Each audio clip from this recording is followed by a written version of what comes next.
buenas tardes. Siempre se dice que lo mejor que tiene un buen marketing es una buena estrategia, pero no hay estrategia si no hay buenos objetivos. Entonces vamos a hablar un poquito de los objetivos de las empresas.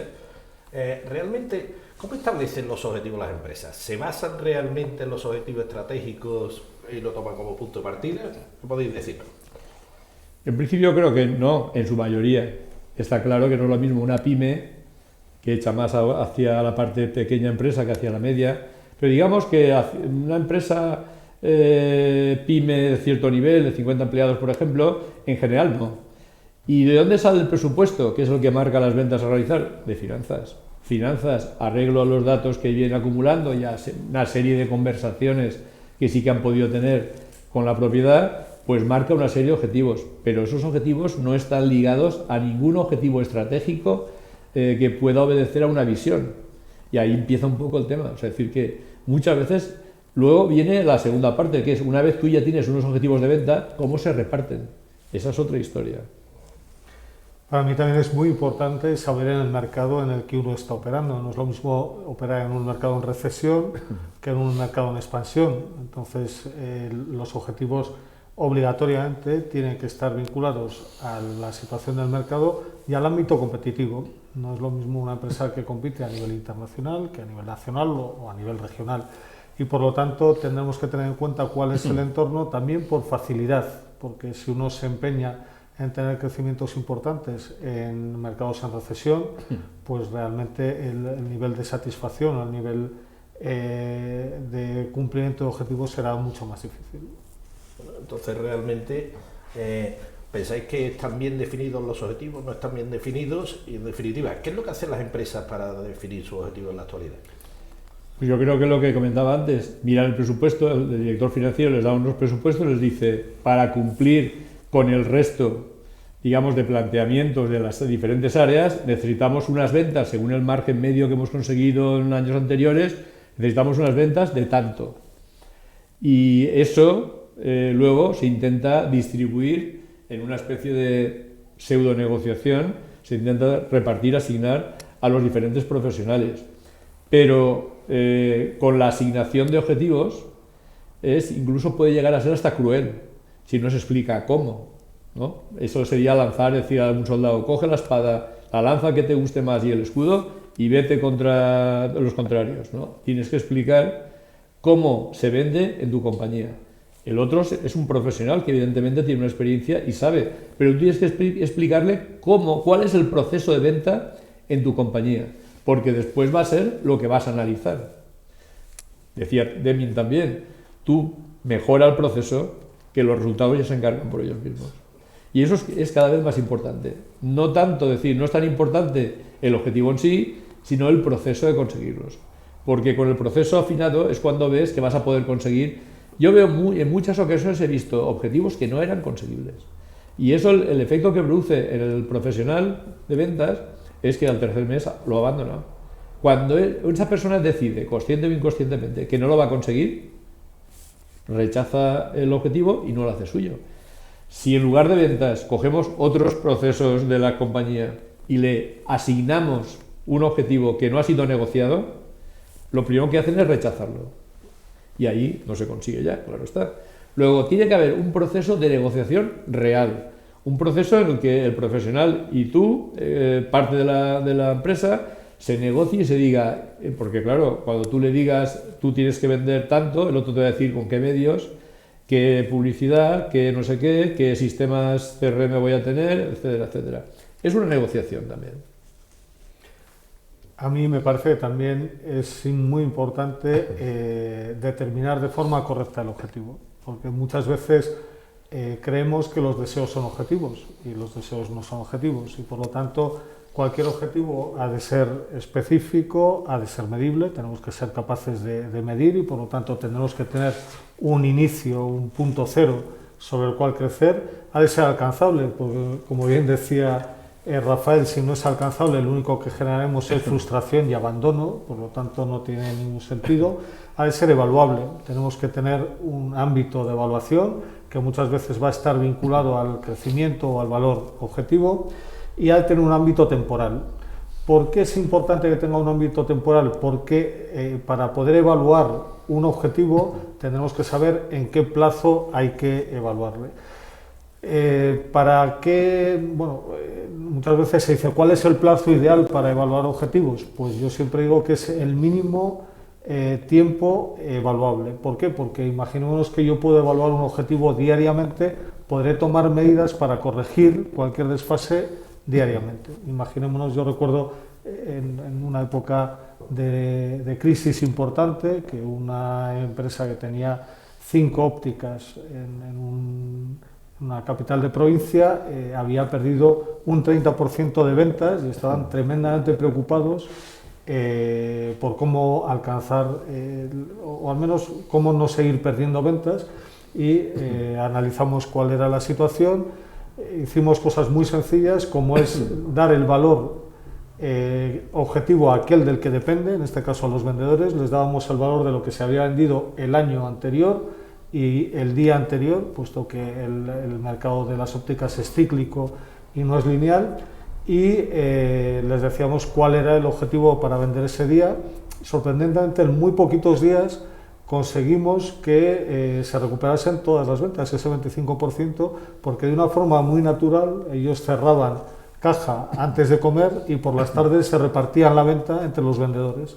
Y decían, bueno, pues tú que eres especialista en gente mayor tienes que vender unos progresivos, a ti te gustan más las gafas de sol, y con una medida más o menos sencilla, en un tiempo récord, conseguimos no solo alcanzar el mismo objetivo, sino recuperar el déficit de ventas que teníamos en ese momento. Por eso digo que el periodo de evaluación de los objetivos, o al menos de los datos, es muy importante. Pero entonces, lo que está muy claro es que cuanto más pequeña es la empresa, más fácil es gestionar los objetivos, porque más fácil conocer los resultados finales. Y las grandes empresas, esas grandes empresas en teoría tienen un marketing más potente. ¿Qué le podemos decir para que planteen mejores objetivos, además de escuchar y negociar con sus vendedores? Tienen capacidad para manejar más datos, porque tienen sistemas más fácilmente con datos extraídos para hacer sus informes. Eso se ve claramente también en las pymes. Pues tienen más problemas de sistemas de información. Está el ERP, pero no está muy adecuado a veces para sacar algunos informes. En las grandes sí que tienen mucha información. Lo que sí que es cierto es que como entidad más grande, con las de más dimensión, toda dificultad se multiplica también. Yo creo que objetivo y estrategia van ligados. Y si se necesitan objetivos bien asignados y bien determinados, es porque hay una estrategia. Como decía Page, la esperanza no es una estrategia. Y eso yo creo que es bueno, porque muchas veces dicen, y lo vamos a conseguir, si no se trata de animarse, si se trata de si tú realmente tienes unos procesos que puedas estar moviéndolos o no. Yo, fundamentalmente, a lo que me dedicaba era a traducir las estrategias a objetivos y después las acciones en conversaciones con los profesionales que iban a llevarnos a esos objetivos, pero determinando el calendario, las entregas, la especificidad, si tenías necesidad de hacer una serie de subtareas también, para que no quedara nada. Siempre, no lo que yo le dijera, sino lo que el profesional y yo pactáramos. Y que para los dos fuera creíble y para el profesional fuera realizable. Eso es fundamental. Donde sí que comenzaba cierto conflicto era cuando yo le decía a la compañía que teníamos que pasar a una cuota objetivo por margen. Ahí siempre teníamos más problemas. Porque al final el financiero dice una cosa, pero claro, está haciéndose en parte también una trampa en colaboración con ventas. Que es decir, yo te estoy hablando de un margen medio, pero si todos jugamos a deteriorar el margen, no vamos a conseguir los objetivos. Entonces es mejor poner la cuota en margen y así, de alguna forma, vamos siempre más sobre seguro. Es más, también siempre he recomendado una remuneración variable basada en varios indicadores, que no siempre eran ventas o margen. Pero todos los que accedían siempre ganaban más. Porque la propiedad no es lo mismo que esté pagando algo sobre un inicio, que no sabe siquiera ni lo que le va a costar entregarlo, a que ya esté entregado y todo sea un margen neto. Es mucho más fácil decir, oye, pues venga, porque tú lo has ganado y porque yo ya seguro que no voy a tener más pérdidas ahí escondidas en este momento. Y eso ha funcionado siempre bastante bien. Pero mi misión era coger la estrategia, que decía la compañía, desglosarla en objetivos, que era como varias carreras para componer un maratón en la ruta a conseguir la visión, y después a que mes a mes hacer un seguimiento de los adelantos. El problema no era nunca haber conseguido los resultados o no, sino haber hecho el proceso. Y si no habías hecho el proceso, haber planteado una mejora. Esto también valía, durante unos meses por lo menos, claro está. Pero al final tengo que te das cuenta es que esa colaboración, ese replanteamiento de a ver cómo vamos mejorando en el logro, vas afinando y siempre consigues resultados. Yo personalmente nunca me he preocupado. Si cuando he visto que tenía un proceso muy afinado, no me he preocupado porque sabía que conseguiría los resultados más pronto o más tarde. Otra cosa que les digo siempre a los directivos, yo siempre procuraba que el directivo, si es propiedad mejor todavía, estuviera involucrado en el proyecto, pero directamente, y que solo conversara con los profesionales de lo que él quería que consiguieran. O sea, que no era, si tú no hablas de los diferentes objetivos, aunque no fueran objetivos incluso cuantitativos, que fueran cualitativos, si no hablas de ellos, ellos no lo valoran y saben que no lo van a hacer más. Si tú no me hablas, pues yo entiendo que no es importante. Con lo cual hay que estar siempre encima con los temas que tú consideres claves. No sé, puede ser que, yo lo he visto también muchas veces, pasa como en el fútbol, hay un delantero centro que no mete goles, pero hace un juego muy particular y muy interesante porque el resto de jugadores compañeros sí que meten goles, porque les abre pasillos, etcétera. Y muchas veces hay algunos que no consiguen la cuota, pero que abren puertas para los compañeros. O sea que hay que tratarlo todo puntualmente, pero sin posibilidad de retrasos, porque cuando tú miras un tema de ventas y lo ves una perspectiva de 3 meses, ya has hecho tarde. En el primer mes tienes que corregirlo. Siempre en 2 planos. En el plano, como hemos comentado también recientemente, que es en el plano de los objetivos estaban bien planteados, como comentabas tú también, es decir, eso es algo móvil. Y después, las acciones que yo he determinado para conseguir esos objetivos todavía son vigentes, en esos 2 planos. Y cuando los ruedas, se va consiguiendo. Como yo digo, siempre que el producto sea bueno y tenga un precio adecuado al mercado. Bueno, yo siguiendo con lo que ha dicho Rafael, a mí me parece que la diferencia entre las organizaciones grandes y las pequeñas es que las grandes están mucho más diversificadas. Uno tiene una mucha menor dependencia de las personas. En las pequeñas, aunque tenga muy bien definidos los procesos, siempre el número de personas es más limitado y por lo tanto la dependencia personal es más alta.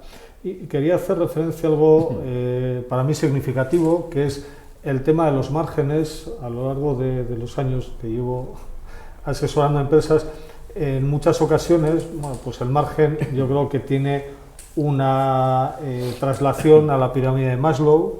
Entonces, cuanto más cerca de la cúspide, márgenes más altos y mercados más estrechos, más contenidos, cuanto más cerca de la base, pues uno tiene unos márgenes más estrechos y sin embargo tiene un mercado mucho más amplio. Y nos damos cuenta que en muchas ocasiones vemos empresas que están con productos cercanos a la base que sin embargo pretenden márgenes generosos y que casi siempre se suele decir, bueno, pues es que mis clientes no son capaces de valorar lo que yo tengo. Pues bueno, cuando tus clientes no son capaces de valorar lo que tienes, posiblemente el que estés equivocado eres tú y no tu cliente. Y después otro elemento también claro vinculado con los márgenes, y es que en función del mercado al que te dirijas y de la dimensión de tu empresa podrás tener márgenes mayores o menores. Cuanto más grande la empresa y cuanto más grande el mercado, el margen casi siempre es menor, y cuanto más contenida sea la empresa y más contenido sea el mercado, el margen va a ser más generoso, aunque estemos compitiendo con empresas de mayor tamaño. ¿Por qué? Porque el servicio, la atención, la proximidad suele ser un valor muy apreciado por los clientes. Ya digo, incluso en mercados casi industriales hay valores más allá del económico que pueden ponerse en valor a través de los objetivos y a través de la red comercial. Bueno, y hablamos siempre de objetivos, terminamos hablando de venta, los objetivos de venta un poco, pero sabemos que no todas las organizaciones ponen el marketing en el lugar que debe estar, no le dejan la responsabilidad. ¿Qué medida pensáis que las personas de marketing tenemos libertad para fijar objetivos? ¿En qué medida no? Y si nos dejaran una libertad plena para marcar los objetivos, si serían mejores los objetivos o peores que los que tiene la empresa. Esa es muy buena pregunta. Yo he perdido la amistad con algún director comercial porque en un día le dije que él debía ser el director de marketing y no el director comercial. Y él se ofendió. Se ofendió porque no entendía bien cuál era la función de cada uno. Claro, en esa compañía era así. Claro, para eso habría que reformarlo todo y que el director de marketing de la compañía fuera... Es evidente que los americanos lo tienen clarísimo. Un vicepresidente siempre es de marketing y ventas. Pero es más de marketing, de ventas, a veces viene de un sitio o de otro, pero tiene ese perfil. Y claro, tiene mucho peso en la compañía. Yo no conozco muy pocas compañías que la persona de marketing tenga capacidad decisoria más allá de su día a día. Prácticamente es muy complicado.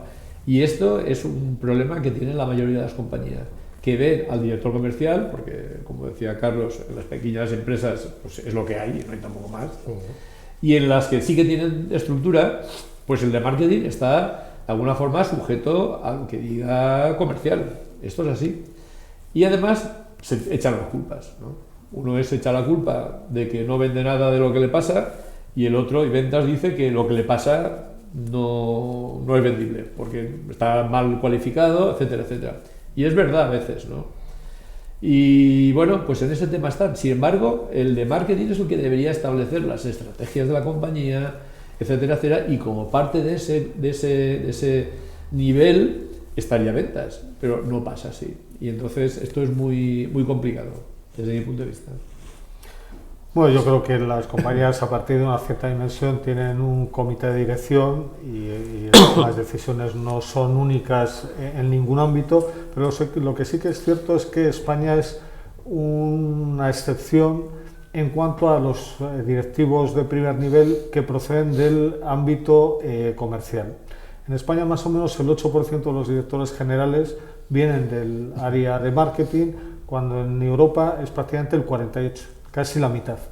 Yo creo que parte de los problemas que tiene España o que venía teniendo en los mercados exteriores, entre otros motivos, se pueden achacar a que realmente las primeros espadas en las empresas españolas no vienen del área de marketing o del área comercial, y esto hace que tenga mucho más peso, como bien decía Rafael, los directores financieros, que tradicionalmente han tenido un peso mucho más destacado en las empresas.